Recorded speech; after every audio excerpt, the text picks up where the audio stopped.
Let's take a look at the strength of schedule page. The first thing you'll want to note anytime you're on any of these pages is make sure to check the updated date.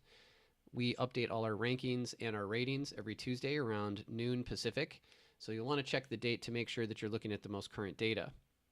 The objective of the strength of schedule page is to simply tell you which teams, and within those teams, which position categories have either the easiest or the most difficult matchups for the remainder of the season. This is a cumulative ranking, meaning that we're taking into account the current week and only remaining week's opponents. So, for example, if you're in week 10, none of the opponents that the team has faced in weeks 1 through 9 will be taken into account in this cumulative ranking. So really all you have to do is focus on the ranking number because the rating and the ranking correlate with each other. So for example, you'll notice that we've got 32 teams listed. That's because there's 32 teams in the NFL. And they will be ranked in the order of easiest matchup, which is a number 1 in each position category, all the way down to a 32, which is the most difficult cumulative or remaining matchups. So for example, we're looking at the quarterback rank column right now.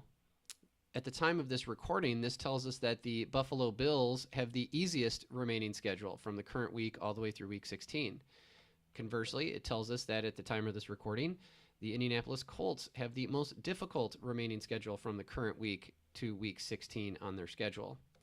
So you can look at each position category. For example, running backs, we see that Buffalo still has the easiest remaining schedule.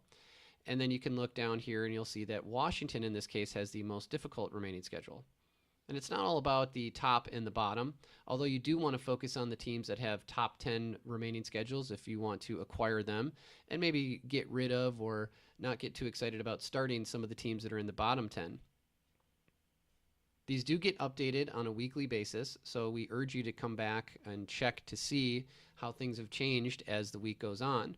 Usually these are impacted by the fact that difficult matchups or easy matchups are falling off the schedule in games that have been played, and then we're really just looking at remaining. So this is a good tool for just getting a general idea of how easy the rest of your players' schedules are going to be, but you should by no means be making player decisions based just on this, because when we get into player ratings, we do take into account their remaining schedule, but we also take into account the player's ability to take advantage of those schedules.